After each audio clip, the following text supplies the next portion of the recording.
We'll keep that. So, how you doing, man? Long time we no starting? see. Yeah, sure, we'll start. I don't know. Okay, great. I feel like I haven't seen you in a long time. Well, you've been away. I've been away, yeah, there is that. It's your fault. It's sort of true. Yeah.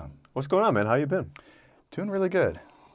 You know, this is maybe an interesting or an odd way to start, but I'm just feeling, I had almost like it was a very dual day. The morning was just this heaviness.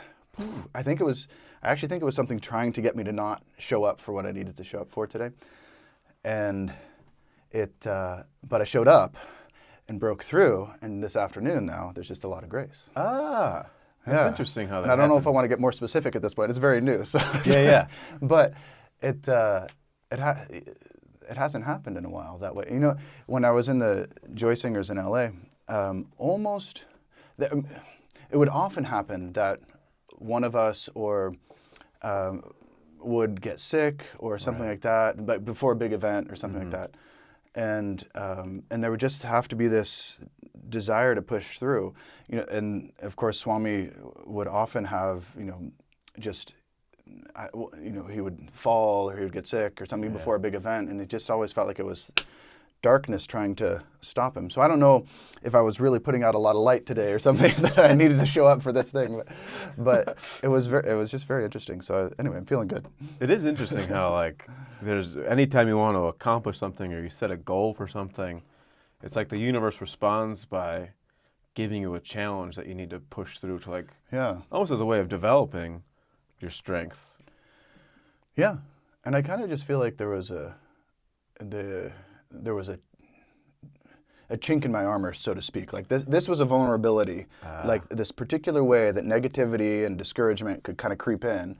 And so, and I feel like on the path we have to like slowly fix those chinks in the armor, you know, those vulnerabilities to just however that darkness or whatever, you know, can find its way in. Yeah. And just, and really what it is just being more established and stronger in the light. And just, I saw an old cartoon. Maybe I've shared this with you before, but just a comic, you know, and it's two. Now I'm wondering if I saw it or if I heard somebody else say it. But anyway, there's this comic strip. I think I saw it. But and there are two robots, you know, like sort of classic looking robots with like control panels on the front and all this stuff. And they're in the therapist's office doing couples counseling. And the therapist is like, you see, the problem is you push each other's buttons. Anyway, so we got to remove the buttons. Get rid of the buttons. Yeah. Keep the aura strong. Yeah. Well, one thing I wanted to talk to you about, and because it's so interesting, like you said, I've been traveling and being away for a month but to see your daughter, Aurelia, how much has changed in a month. So how old you're a new parent? Yeah, she's 21 months. I feel like you can count months up until 24, and then you got to start. Yeah. Well, she's 21 months? Yeah. She's almost 2 years old? Yeah. Whoa. I thought she was one. A little behind. What has it been like? How long were you gone again? I even have here. What was it like seeing her develop in this year? But I guess I should say like almost 2 years. What's that been like? Wow, it's really.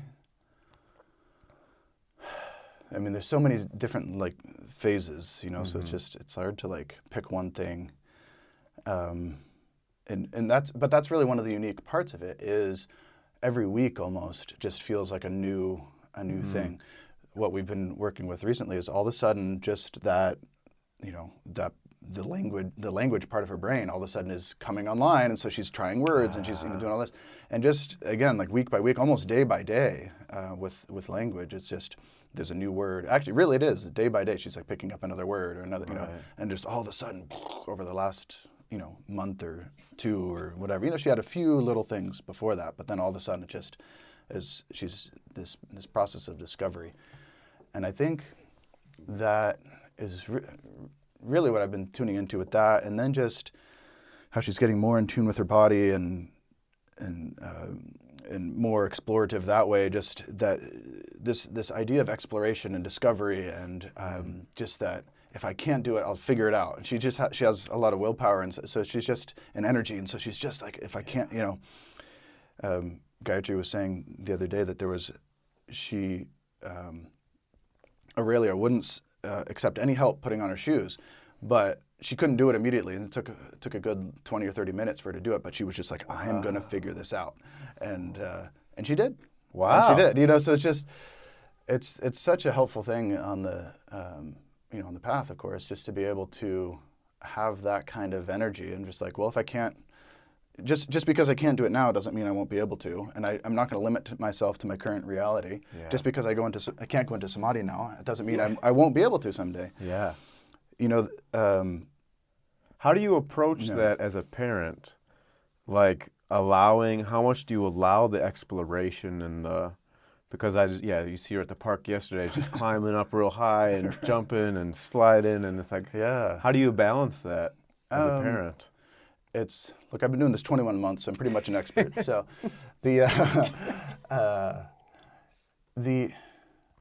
it's tough. I think the most important thing is to be able to be relaxed in it, to be able to surrender, and ultimately you're able to recognize God's in control. This is ultimately God's child. Mm-hmm. I'm a steward. I have a job to do for the next 16 and plus years. No, but so there's a certain amount of surrender. So there's a job to do, but you're also surrendered to just that. One, we don't learn if we sort of the cliches of everything is bubble wrapped. It's like we can't actually explore the world and discover and all that stuff. And so, as a parent, you're wanting them to grow and discover and learn, and she's so excited about learning everything, and so you're wanting to encourage that, and then just maybe have the guardrails on a little bit. You don't want. You don't want to actually put herself in danger or something. She starts playing with the knobs on the cook stove or whatever. You're like, yeah. It smells like not yet. Yeah. Just to try to create a. So in a sense, maybe you're creating a circumference that she can explore within. And so it's safe to discover and explore, because you're wanting to encourage that sense of discovery, that sense of exploration. You want to encourage the will. They actually, they talk about I guess this is from Education for Life, not thwarting, not blocking the will. So, but even if they are going into something that they shouldn't be, it's too dangerous or whatever, but to be able to redirect it, even in those sorts of situations. But to try always to not shut her down, but be able to like redirect in a positive way, and then just also some preparation. Like there's a few dressers and things that I have little like safety straps, so it's bolted to the wall, so she can't, if she climbs on it, she can't pull it over. She doesn't help in the wood shop yet? Not yet. Yeah, she was in there the other day and she had bare feet, and and she was just loving. She was just exploring in the wood shop, and then she walked through a little pile of sawdust and was just like, whoa, this is cool. And then eventually I picked her up and was just like sort of swooshing her feet through the sawdust. That's Clean the it's shop. Really, we were making it messy. We're spreading it around, but it's so fun when it's sort of such an innocent, like, whoa, she's never experienced sawdust on her feet before. Maybe a lot of people haven't experienced sawdust on their feet, but it's so fun to experience things through her eyes and through these experiences. Do you feel like you have kind of a renewed appreciation for like just new thing, like that sense of innocence, that wonder? Yeah, it's especially in nature, I feel like, because she loves nature, and she's always finding, she'll always be noticing the birds, the butterflies, the geese, the goats, whatever it is that we're seeing. She's always tuning into it. She's very observant, and just tuning into all this stuff. And so it's given me a new appreciation for that. Like we were on a walk not too long ago, and she's we were watching a squirrel. Like I didn't typically stop and watch squirrels, but we watched the squirrel as it climbed up the tree, and we're watching it hop along the branches.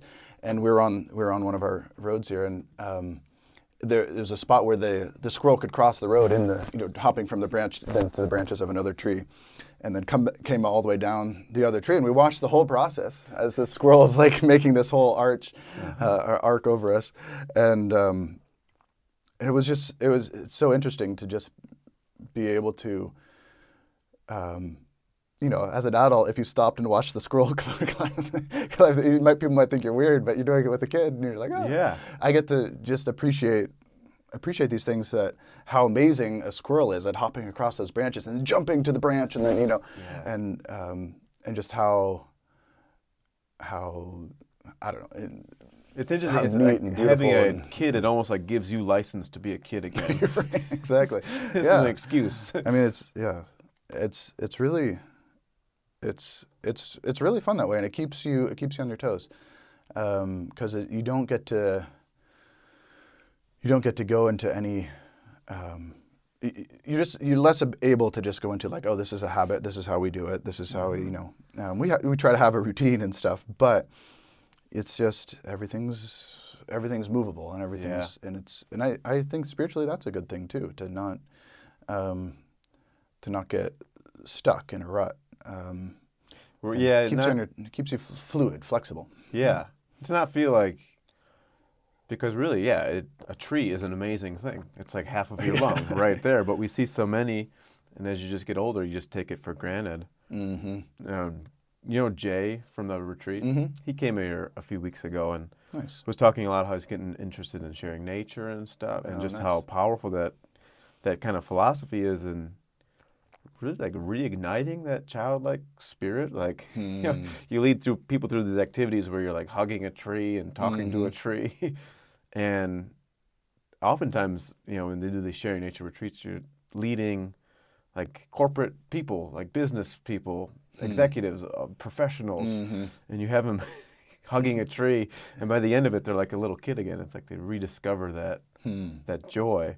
I imagine being a parent is a opportunity for that all the time. I suppose I hadn't sort of put that, made that parallel, but I think it is. I think there is something similar to that. It's just so easy to get. It's so easy to get disillusioned or jaded, and especially in this materialistic time and all that. Which is of course, antithetical to the spiritual path. God is joy. God is love. God, it's just, I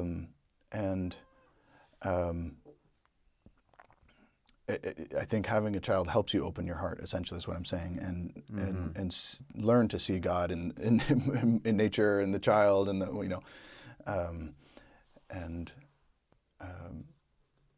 I'm hesitating. Maybe I won't say who said it, but there was a longtime minister that shared that she didn't know how people open their hearts without having a child, because it just, for her, it was such a heart-opening experience that it really taught her how to love. And then she was able, as life went on, she was able to expand that love, as she's tuning in and meditation and everything, expand it to not just her family, but then to the community and out, and just include more and more people in her circle of love, until there wasn't, I think she's pretty much to the point where there's no limit on that circle anymore. It's just this going on, at least to embrace infinity, if it's not there already. But it's so if we can take it in that way, it's a really beautiful thing. It's a beautiful way to reframe parenting. I was just talking with somebody at the retreat a few days ago. I don't think she's here anymore right now, but just how one of the things that I appreciate about this new expression of spirituality is that it's not either or. Either you're a renunciate, or you're a parent, or you're a business owner, or you're a sadhu in the caves. Right. Like you could be spiritual in the midst of all these things. And not only can you be spiritual in the midst of these things, but these things can actually accelerate your spiritual growth when you take them in that sense. Yeah, sorry. It's definitely been true for me. I mean, just I think I've grown as a parent, but then also in business and things like that, I've grown in ways that I don't think I could have any other way. Yeah. And so for me, I think it was really important. And maybe it's not. These things aren't for everybody. Everybody has their own karma that they're working with. But it's been very. Can you put your finger on any like change you've seen in yourself in the last couple of years? I mean, because not only are you a parent, but you've also got married shortly before becoming a parent. Right. So I mean, those are pretty big life changes. Yeah. Well, I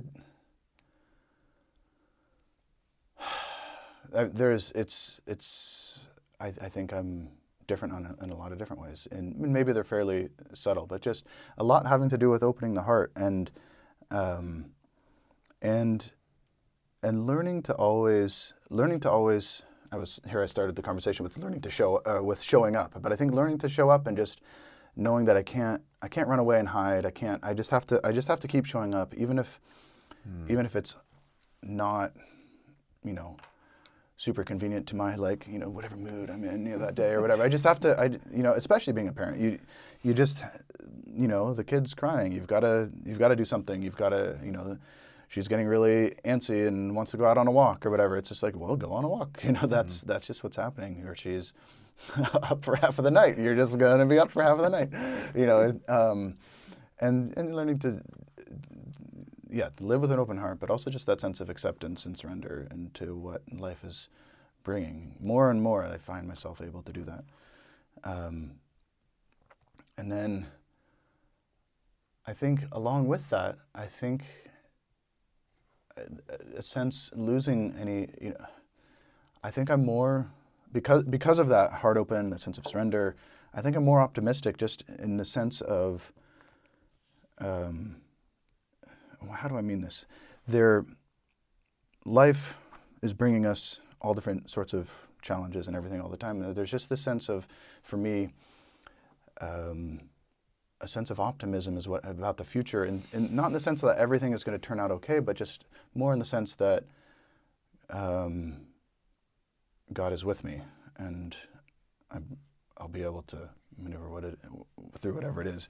You might have to show me if I'm really having a hard time in a couple of years, and you show me this. You said. Yeah. No, but there's this song of Swami's, which doesn't get sung a whole lot because it sounds fairly melancholic.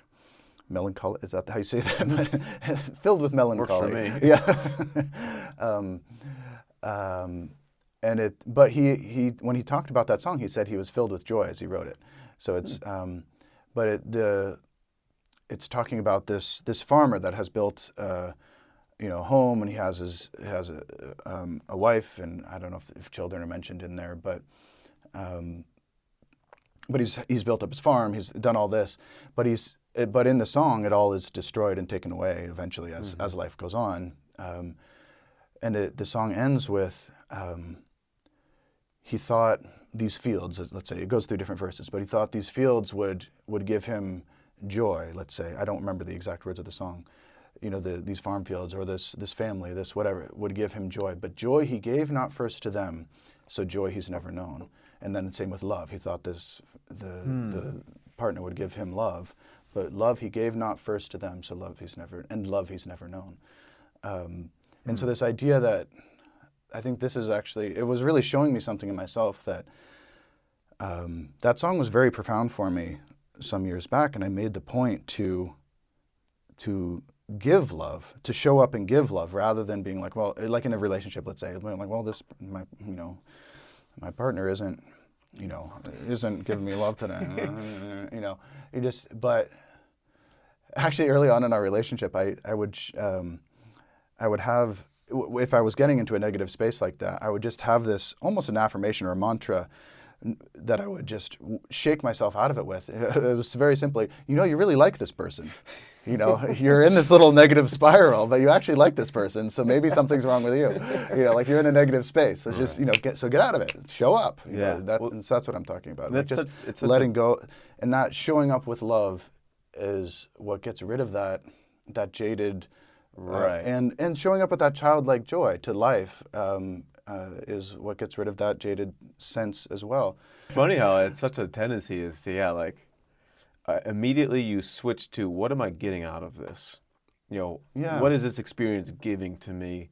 And normally, at least I found when I get into those moods, it's because I've switched into that state of, what am I getting out of this? What is the world doing for me? What is this person doing for me? What is this job giving me? As opposed to, and as soon as you flip that switch and start to be the active force in it, Yeah. just how much that shifts everything.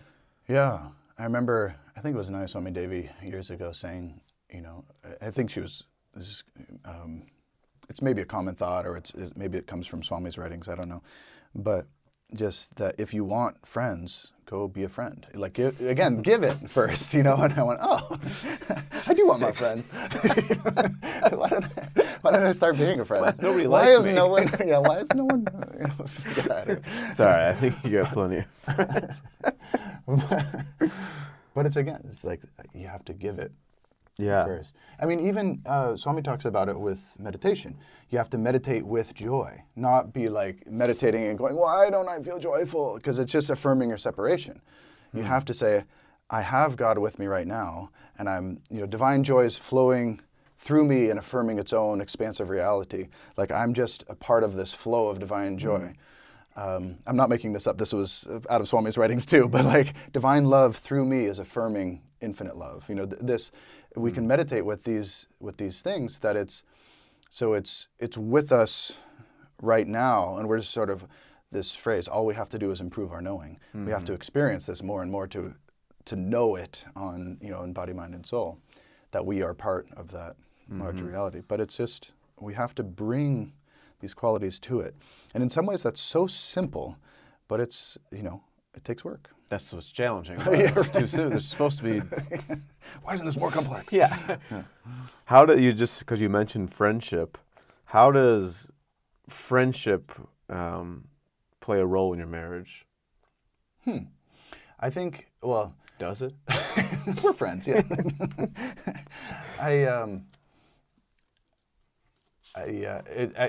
Well, like when people move into the community, or getting into a relationship and stuff, they tell people to start with friendship, like really build a friendship first. And I was trying to convince somebody that's sort of new to the, We should be friends. no. Hey, no. But I was trying to convince this man that he should approach relationships at, like, try to build a friendship.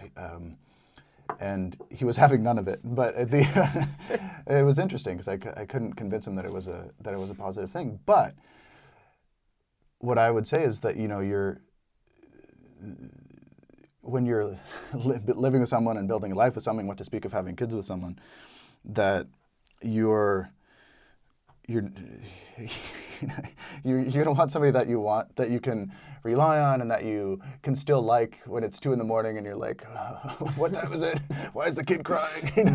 It's like is the whatever physical attraction that you have, and you should have a physical attraction in a couple, but but that's not what's going to carry you through those stressful moments at 2 a.m. But it's just. It has to be the foundation, I think, and I felt like I had more to say on that, but I can't remember what it was. Oh no, I was actually there's several couples that were international couples in the community. I won't name any names here, but I find it really interesting because it typically builds in this time of separation where the only thing that's there is the friendship, because you're just talking over the phone and everything. So it's.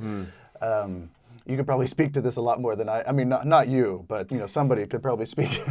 No, you could speak to this probably better than I. But I just find it interesting that that's sort of been a little bit of a recurring theme, because it's like building in this time of work on the friendship. Is the friendship there? Is it strong enough to, like, even when you're on different continents, are you still friends?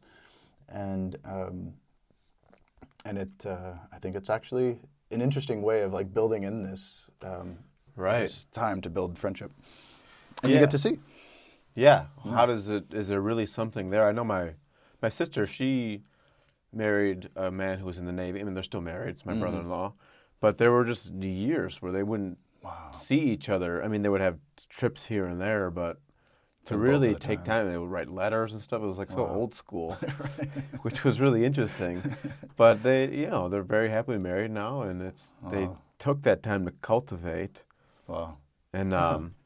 and I've also seen the opposite end, where it's like you said, flash in the pan, like just Yeah. this instant attraction that dies out very quickly No. when things get a little hard. Yeah. You know. Yeah. And it just, I don't, you know, it took me a while to figure that out, but it just, that it just doesn't last. It's not something enduring. This at the same way. So building it on friendship is actually something that's enduring and will carry you through whatever challenges come up. And the other part of it, and again, in terms of not moving into sort of a jaded mindset, but also in this sort of like giving love to it. There was a friend of ours that got married some years before I did, and I was actually his best man. And he said something to me that I just forgot. No, I didn't. Just no. He said he was speaking to. I can't remember his exact words. Is really the problem. But he was paraphrasing him. He was saying, in my wife, I have the ability to essentially that I'm learning how to love her more and more as time goes on. And that he was also thrilled when they got together that he had somebody that he could really give his love, give gifts to, and that it was just just somebody that he could really share more openly that way with, which I thought was really interesting. But so he's like using it to open his heart, but yeah, that idea, because there can be this, again, sort of jaded thought in the world today of like that as you go on in a marriage, it's just going to get brittle and angry, or it's a really bad cliche or stereotype or something. And he was helping me see a different perspective of that, essentially that you're building the friendship, and that the current, it doesn't just go downhill. Like the current iteration is not like the peak of what it is. You actually should be building it over time.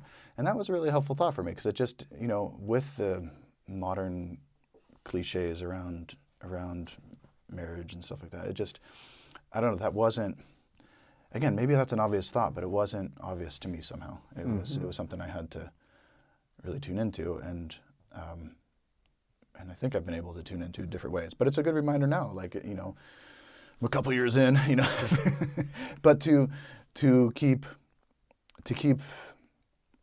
finding ways to deepen the friendship and deepen the love.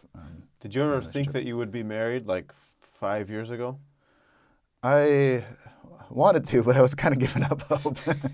Really? Yeah, I mean, this is where the jaded part was coming in. It was just like, I just over it. This just isn't for me. Clearly, it's not going into any details.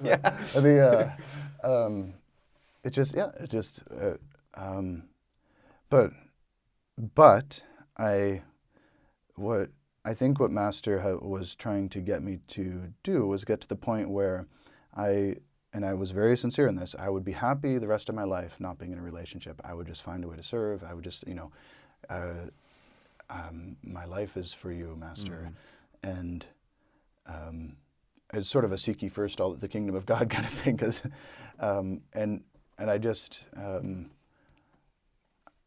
I was able to move into, so there wasn't, what it was removing this thought that a relationship was going to like fundamentally fix something in me, and but that again comes back to that thought of like I'm taking something, I'm needing something to fill some like void or insignificant part of me, or a part of me that feels small and insignificant, and in that sense. I think you hit on a key, really important, just like fundamental for any relationship is like you need to be strong in yourself first. You see people, and maybe we've all done it in the past, you go into a relationship with that attitude of taking, or like, this is going to be the thing. Yeah. Then it just doesn't quite live up to your expectations. It can't, I think, is really what it comes down to. And that's, I think what I was trying to communicate to this new friend that I was talking about, but I did a poor job apparently. He wasn't convinced. Yeah. Yeah. So, I don't know. How do you, they say expectations are one of the biggest dangers in relationships too. Like holding expectations of the other person, and just how that could get you into like some odd corners with each other. And how would you? It can, but you want to be able to depend on the person too, especially like now having a kid. It's like you want to be able to depend on that so in that sense, expectations like you're going to take care of the kid while I'm away, and vice versa, or whatever, you need to be able to rely on each other and depend on each other, but maybe where that comes in more is like that you can't put somebody into a box. Like, what was it? There was something from Nayaswami Maria that it was at a wedding ceremony. She was saying in her talk to speaking to the couple, she said you have to remember that you'll never truly know each other until you are able to see each other as Divine Mother sees you, each of you. So in that sense, like you can't put somebody into a box and say this is what you are, especially on the spiritual path, because you're both trying to grow and expand and all this stuff. But it's an interesting thing too to have that little bit of knowing that you're not going to be able to truly know someone until you're like one with Divine Mother essentially, and able to see them as the Divine Mother sees them. It's kind of like there's that but phrase. I can't hold you like that. Like it's like there's not, in terms of an expectation of like you're going to stay in this little this definition I have for you. That's what I'm meaning. It's like it's just you don't actually know the person fully until you're able to see them, and it's a really beautiful thought to have that. Again, that love is going to be expanding. You're going to be understanding deeper and deeper, but still not going to really know until you're ultimately infinite. Yeah. Sorry. No. I think there's this quote that I think ties in really well. It's that familiarity breeds contempt. Yeah. And just how you could see that when you don't leave that little bit of space where you allow the person to grow and change. If you just if like, oh, I've got you all summed up. Right. It's like you're heading for disaster, and I think that's kind of similar idea. Yeah. Yeah, you have to be able to. Visually, how it worked for me is instead of like, again, trying to grasp something from somebody and like holding on to them, it's more of like this. Like I'm gonna hold you, like not like this, but it's sort of offer my love like this. Which was a visual that helped me anyway. Yeah. Sometimes I need things that are really simple and really concrete, to remember them and to get them to stick in there. But. Men are simple creatures. I think that's the biggest takeaway. One of the things also I wanted to ask you about is in your parenting, new marriage, but also some new businesses. How many businesses are you currently operating right now? No, just two. What's the first one? First one is meditationbench.com. I have a little scroll right here. Yeah, we'll link. Banner. Yeah. Link in the post, the description. No, and that's all sorts of meditation products, to like kneeling benches and cushions and incense and all that. But and that's still going strong. And Gayatri and I run these together. She does a lot of the behind the scenes, the bookkeeping and the customer correspondence, the ordering, stuff like that. And I'm the hands-on kind of. Because you make them all, right? Well, with the meditation benches, I'm in the wood shop, but I'm also we have more help now from the community, which is great. Different people coming in to work just very part-time, which is great, which has relieved some of my time to spend energy on the Astrological Bangles, which was given to me last year. Which is your other business. Right. And it... Astro Bangles. No. Yogananda Bangles. Yogananda Bangles. Yeah, please.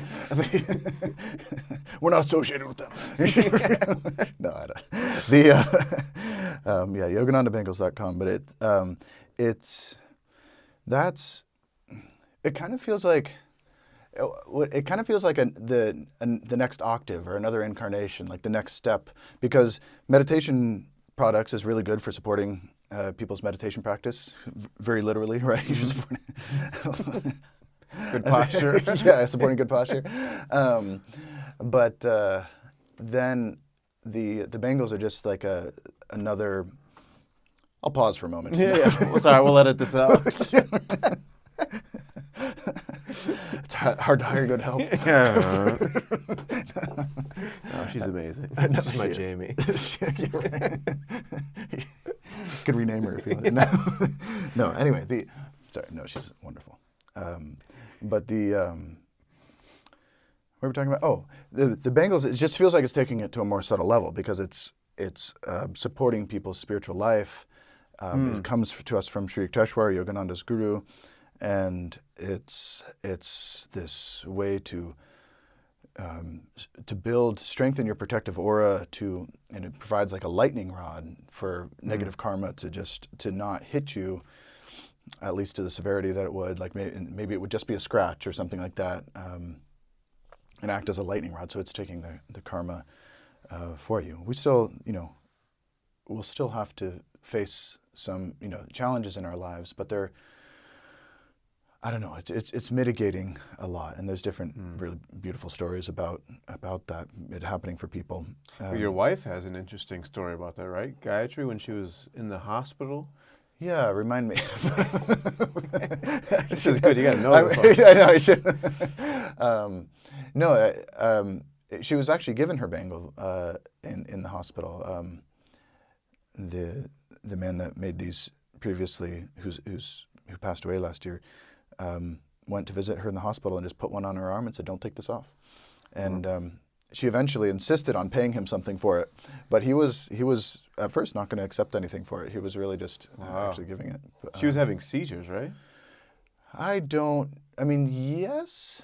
It was very complex. It seemed maybe that it was more like of a karmic thing rather than a medical physical thing, because the doctors had never really found anything particularly wrong with her, but maybe it was just some intense karma that she had as she was coming on the path or something, because it's knock on wood, Om Guru, it isn't an issue for her now.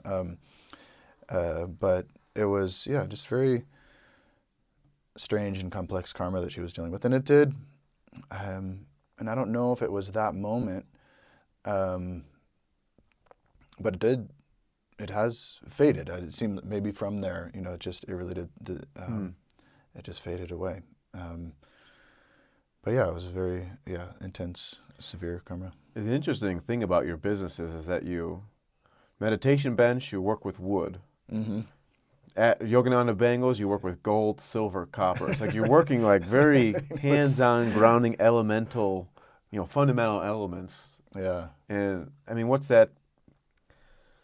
They say the happiest people, the happiest professions are people that work with their hands and actually see the fruits of their labor.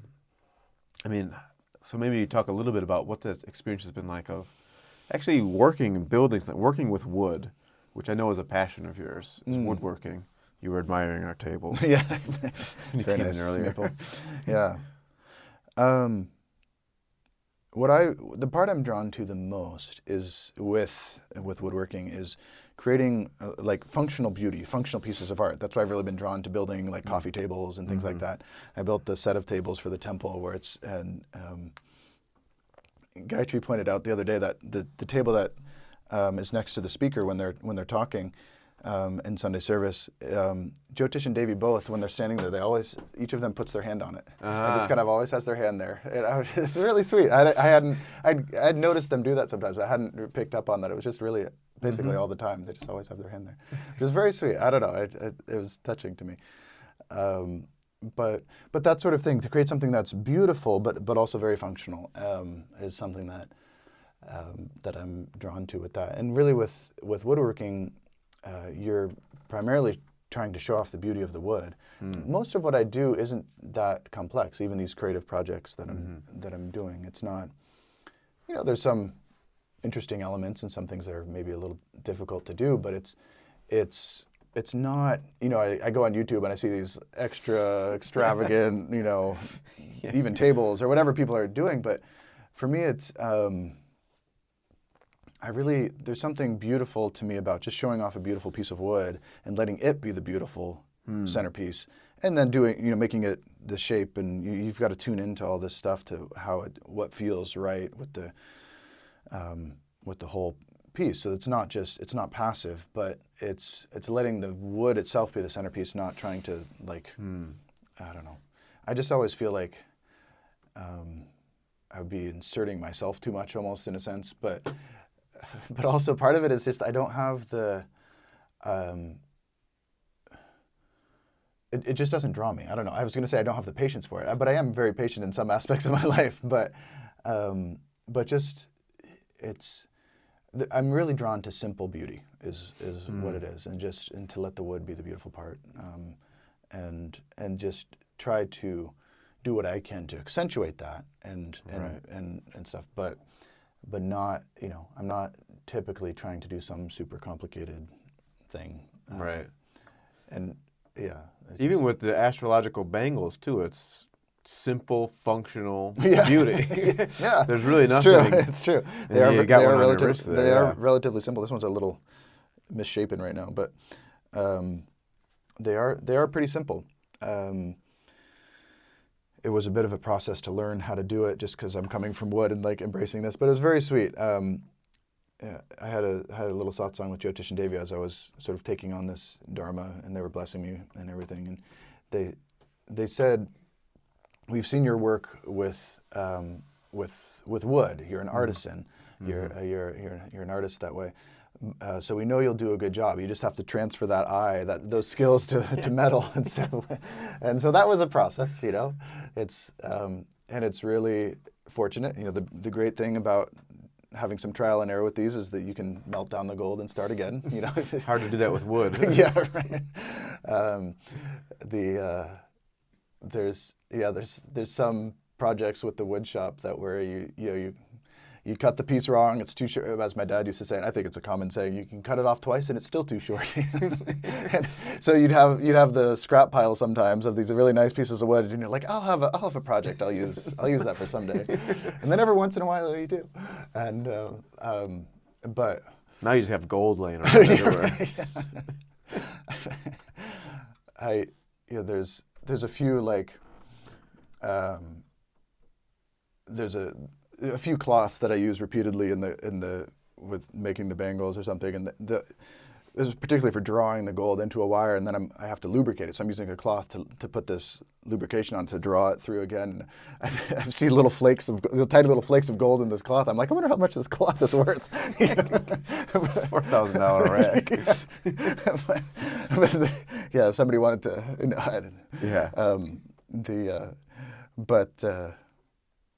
But yeah, thankfully you can melt it down and try again if you mess it up. But that's something that's so interesting, is being an artisan nowadays. When everything's so factory made, and the industrial era, it's still happening. It's everything's just mass produced. But to really, I think that's in some ways it's dying, but I see also a revival of that. People want that. They want more cultured pieces that aren't just so cookie cutter. Well, and there's Swami actually talked about that at one point, and he felt that, and he said in this talk of his that he didn't think it would ever go away. The handmade crafts, or different things made by hand, primarily because there's consciousness in it. Whereas things made by a machine and mass production kind of thing, there's no consciousness in it. There's not. I use some IKEA furniture, I think, somewhere in my house. I have to think about this. Blasphemy. I know, blasphemy. Maybe not IKEA, but they're one of our sponsors. So don't badmouth. We love IKEA. No, but okay. So like the factory produced, furniture or something like that. It can be functional, but it's not. There's no consciousness in it. It's just purely functional. And even if it looks nice, there's not like a depth of vibration or something. Depth of feeling to it, or whereas something that's handmade is just automatically has some has consciousness, primarily from the person building it. But if they're trying to like tune in to higher consciousness, they can be putting that consciousness in. It's something that I've really tuned into with AI art. It's really something that's not appealing to me because there's no consciousness in it. It doesn't have the same. It doesn't have. It's just to me. It often just feels dead. Whereas like something painted by Jyotish has his consciousness in it, and he's trying to tune into Yogananda, so it has it's having some of that consciousness in it, and it has so much. It's so much more. So like intrinsically valuable, or like the depth of value, like. I mean, here we have this classic art on the mugs. This it survived for what is it, 400 years or something like that, and it's still seen as important and valuable today, extremely valuable today. Most people don't even know Van Gogh did mugs, which is the crazy thing. This is actually an original, yeah. Yeah. It sounded like the chair squeaked. The parent brain kicked in. My child is crying. When you're building, do you consciously try and put your energy, like, are you consciously putting energy into it, or is it? Definitely. Well, when I'm doing the creative projects in the wood shop, it's something that I would call it more of like an intuitive flow of feeling what particular woods are going to work, what's this like the size and shape, and how is that particular joint going to come together. You're just having to tune in, and there's some neat ways where sometimes when in that intuitive flow, I've had different steps with like a particularly complicated part that I'm building or something. Where different aspects of it where I don't actually know how to complete the task, but because I'm trying to tune in and I'm asking for answers and just really trying to sort of offer my thoughts up, it's when I need it, then I come to that step and it's like, oh, I know how to do that now. I just sometimes it feels just like it just plopped into my brain. Oh yeah, I could do it that way. That's perfect. And I didn't know, and then I finally needed to know, and then oh, there it is. Right. Because sometimes you'll be thinking ahead in the project and going, well, I know how to do all these steps. Those are relatively easy, but that step, that's a little sketchy. I don't know. Yeah, I don't know how to. Yeah, a little fuzzy or whatever. And so, what I found in those processes, in that intuitive flow, is like I can just be working through, and then again, when I need to know, I'm on a need to know basis, is what it is with Divine Mother. So it's when I need to know, I get to know. There. That takes a certain amount of trust too, and that probably comes with experience. It comes with experience, and it comes with experience on the path of just knowing that there must be an answer, and when it's time, the answer will be revealed. Yeah. And I think you look at somebody like Yogananda or Swami Gyananda or something like that, and one of these masters one of our masters, I think they've just taken that through experience. They've just taken that all the way, so they're just totally. Having that, knowing that there is a solution, even if we have to kind of work to find it in this world, and keep tuning in, of course, and all that. Even if you're not a master, though, like I was just talking to Christian, who was on here, and he builds guitars. I don't know if he really even got into that much, but he said sometimes he'll be really confused. Like you said, I know these first steps, but I don't know what I'm going to do how to cross that bridge. And he'll be meditating, not even thinking about it, and then the idea just plops in your head. I think that's what people don't always realize about meditation and spirituality. It's like so practical. Right. It's like the best thing you could do. And that happened with going into these too. As I was learning these, and I'm still learning, I'm still refining. But I had to develop I felt like I had to develop an attunement with each step of the bangle, and I felt like it happened in order too. Even as I was, completing the first few bangles, I was having to just refine my attunement to each step along the way. And sometimes it would be like that. Just beating my head against the wall for this one step. It's just not coming. Or that particular step, whatever step I was on, in that sort of linear process, but. And then, sometimes answers like that would come. Oh, I need to try this different technique, or I need to I need to upgrade the tool I bought. I need to get something, I need to go talk to somebody else. I need to, things like that. And that was, so it was a very similar thing. There's a guest at the retreat center recently too, who's a meditator and actually very successful. I forgot, what did he invent? Anyway, he's an inventor and very successful. It's earned him a lot of success. And he said anytime he would come up to a problem, he would meditate, and he would meditate until he got an answer, until the solution came to him. And the cool thing is that it's a technique you can actually, it's not a specific meditation technique. You don't want to be thinking about the problem while you're meditating, but just the ability to calm your mind. And I think that maybe that's the key, is calming yourself enough so that you can receive the idea. Yeah, it's totally, And I think with everything, it's like everything is a discovery. This is an idea that's kind of been coming to me recently. Everything's a discovery. You don't really invent anything. It's like somehow there inherently already. It's just you discover how to put the pieces together properly. And that's a process of, you have to be receptive in order for that discovery to happen, which I think totally just flips a lot of things on their head, because people sometimes get caught in the thought of, oh, I'm not good enough. I don't have the experience. I don't have the knowledge base. But it's like you're conscious. You're alive. You have you can practice certain things and develop an attunement with, which I think is what you're talking about with the bangles. That process of developing an attunement with your skill, with your craft.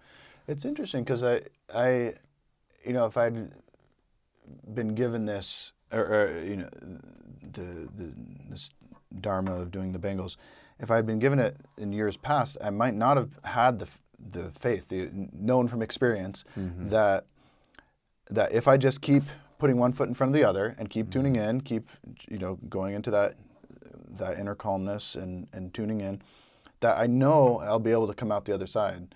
And that confidence comes from just having practiced that and going, well, those solutions came in those other areas, So there's, I know this is possible to do, and I know people do this, so I can, if I attune to it, in every way I can, in getting instruction but looking for answers in meditation and all that, just you have to sort of attack it on all levels, because I think even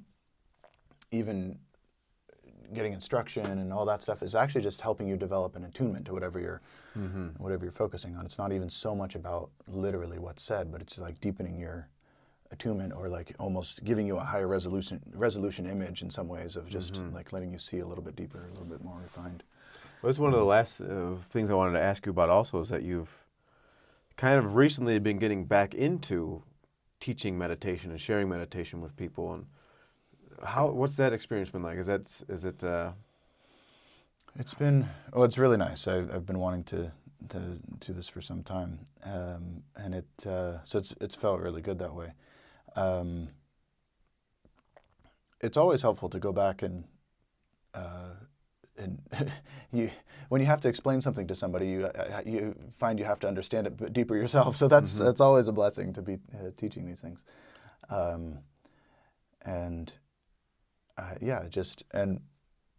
it's just a process of refinement that way. But it's really a joy to be able to give practical tools for people to be able to live in a deeper way, to be able to live more from the inside out. And it's such a gift that has been given. It's such a gift to be able to share. I often reflect on the line from the Festival of Light, towards the end of the Festival of Light.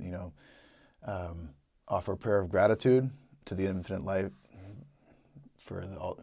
I'm forgetting the exact words, but then the second part, the part that I'm talking about now, pray too for the grace to share as you have been given, for you are part of all that is. And thinking of it as grace, the ability to share as grace, is really kind of a profound thing. And I don't think I fully understand it, honestly, but I'm tuning into it, And I mean, I don't think it's something that how in terms of like the expanse or the breadth of that grace to be able to be put in a position to share, but because Swami could have used, pray to for the opportunity, Right. But no, it's a grace given by God and Guru to be able to be in that position to share it, which is, it doesn't mean even in a class. It just means that, in a conversation or whatever, that you can be sharing some thought or just the vibration or whatever. Pray to for the grace to share is with all. Even even in your given. businesses, you're sharing that consciousness through the works that you're doing. Yeah. It's almost When I took over Meditation Bench, it was in sort of the wake of the aftermath of my dad's passing. But what was really interesting is talking to some of the suppliers and things. I don't know if I shared this with you before, but some of the suppliers that he had dealt with, bought from for years, he had these reps at all these different companies that he would work with, and he was very loyal to these companies. And many of them were, in tears or choked up or just like, wow, I just feel like, one of them said, I just feel like I've lost such a good dear friend. Whenever I was having a hard day, I would call Tim because I know I would feel better, And so he's in this, in that same way. He's just sharing, the vibration primarily because these weren't. So the guy he bought wool from. Yeah, or something like that. Yeah, just all these different suppliers. They're not like particularly spiritual people, probably, but they were tuning into something. Just his peaceful vibration, his joyful attitude, whatever it was.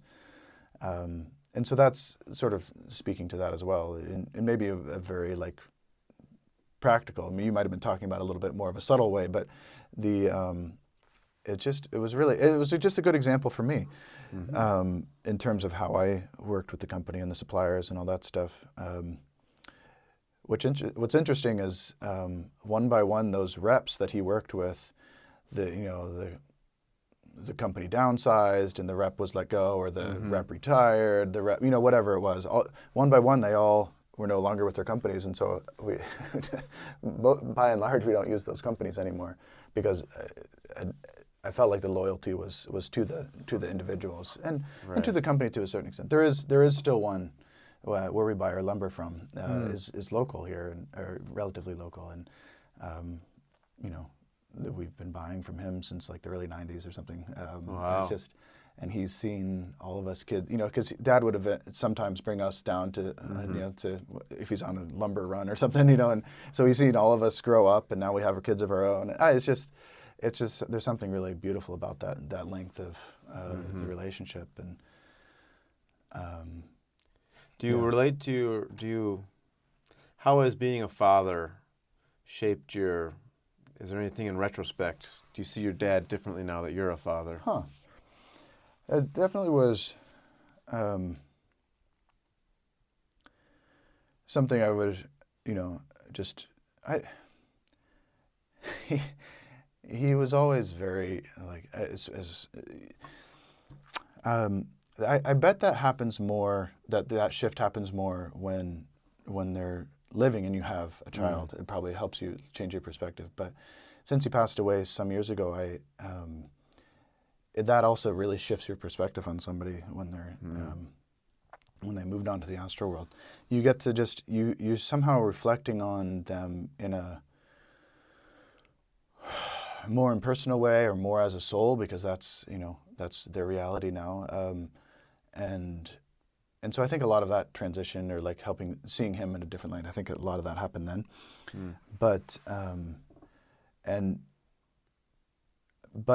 in that, he was excellent. He's just an excellent father and just a wonderful man. And so that example still very much influences my life, but it also influences my fatherhood. And I will have these moments of just sort of, you just start to get these little glimpses of memories, early memories of Dad, playing with me and pick me up and whatever, and then as I'm doing that with Aurelia, it's just very, very sweet that way to have sort of feel these echoes that way. There was a particular moment when I was remodeling the house that we live in. It's right next door to the house that he built, and I was rushing to get this remodel done as our baby was coming, and I had this like moment of sort of zoom out kind of moment where I realized he had been building that house with a baby girl. Like Krishnabai had just been born, so this was like 40 years earlier. He was building that house with a little girl, and here's my little girl was about to be born, and I just was like, whoa. It helped me feel really, really close to him, which was very sweet, and just sort of this knowing that he was more or less like right here, and had gone through just very similar things, and just again sort of those echoes. It wasn't exactly the same, but it was just so close. It's just sort of this echo that just sort of reverberates, and I just feel that a lot. Yeah. So, it's like you're deepening your attunement with him through that similar process. Yeah, and even with, as you know, my mom passed away much more recently, and even with her passing, it's helped me see them together. Again, that process happening with her passing, but seeing them together as a unit coming to Ananda Village, and that sense of pioneering and discovery and exploration, kind of like I'm tuning into with Aurelia too. But just there was so little when they arrived. What fledgling community what had been there had just burned down, in a year or two prior, and they came and they built that house, and there wasn't even any paved roads. It was all there's barely any gravel, what to speak of pavement. A lot of dirt tracks, but no, there was probably some gravel too. But it just helped me to tune in again to that sort of spirit of exploration, and to tune into coming back to him, just tuning into him in that, as well as somehow really that moment of them, they actually were married before they came to Ananda, and then right before, and then Swami, in their first week of being here, decided, hey, let's have, instead of Sunday service, let's have a wedding for Mary and Tim. Yeah. And so they didn't even really know anybody. They had been here a week. Wow. And it was the ending of SRW, the Sunday service ending at SRW, that was their wedding. And so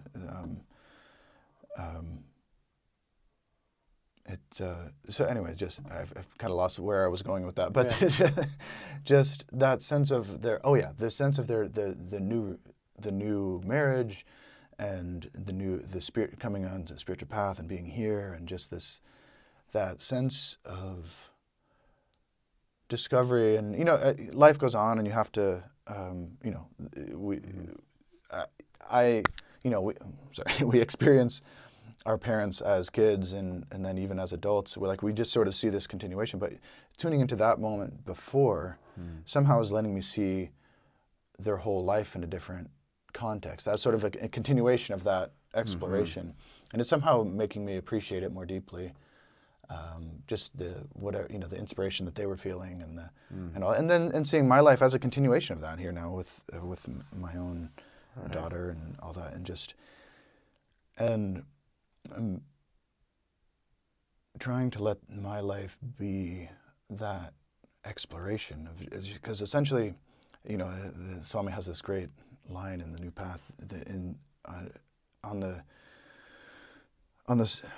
spiritual path. There is no end. We go on until we achieve endlessness. I might be slightly paraphrasing that, but it's almost word for word. We go on until we achieve endlessness. And so that sense of exploration is really that sense of expansion, and just and sense of wonder, and seeing the beauty and all that. And so I think I'm really tuning into that with especially with my mom's passing and then and having a young child and all that, just really seeing it as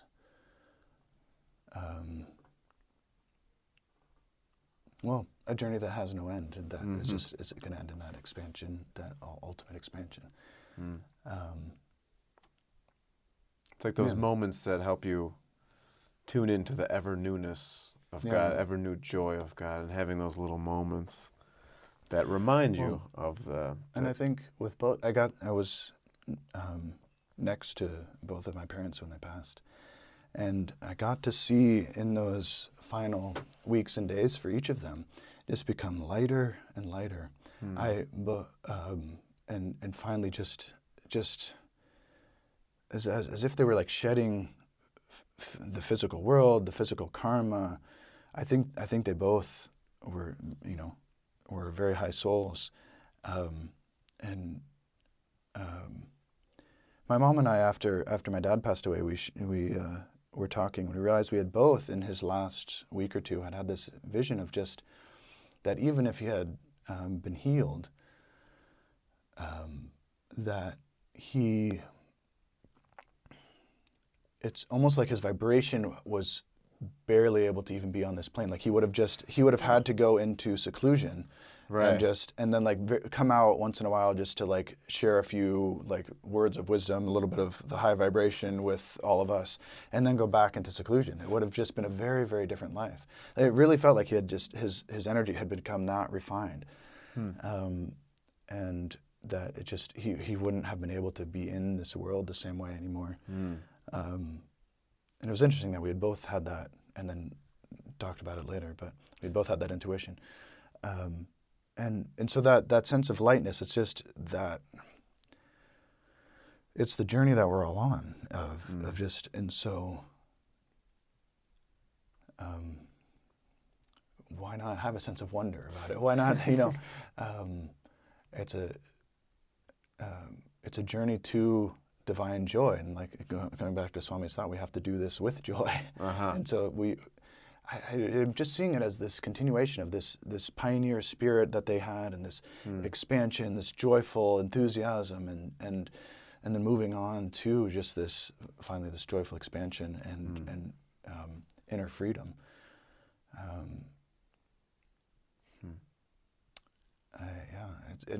There's a real. It just becomes very, very beautiful, even in the midst of the painful moments with their passings. It just becomes a very, very beautiful journey, even in spite of the hard things that come. Because we know what the end of the journey is, and it's not, we know that it's not actually far away from us. It just is sort of like removing that which isn't that joy, in a sense. So it's well, it's been amazing as your friend on the outside to see you going through the grief and the loss and the new beginnings and the family and startup, and just to see that. It's been a lot these last few years. It's been a lot, and as a friend, I just want to say it's been very fun and inspiring to watch that. And I appreciate that. No, I appreciate it. I appreciate you coming today, and I think we'll close it there. But this has been fun, and then it's nice to have these opportunities to like really, connect on a deeper level, and to kind of take a peek behind the curtain and see like what's really behind the family and the business and the life changes that you don't always get just saying hi at the mailroom or over a coffee sometimes. Well, when you put it that way, I mean, here we're using the podcast as an excuse to get together or to talk this way. We don't necessarily sit down and like, let's talk about the deep stuff for now. But I think I've really been feeling that's actually an important part of our community too, of being able to share together, but just even to enjoy life together. We can tend to be really focused on our, as we should be, on our spiritual practices and on serving and all that, and that's very fruitful and beautiful. But to be able to share this way, but also to be able to even just to go enjoy life, go for a hike or whatever it is, but is just adds to the beauty of it all, I think. Mm-hmm. I've just really been feeling that too, Yeah. So it's a beautiful thing. So thanks. Yeah.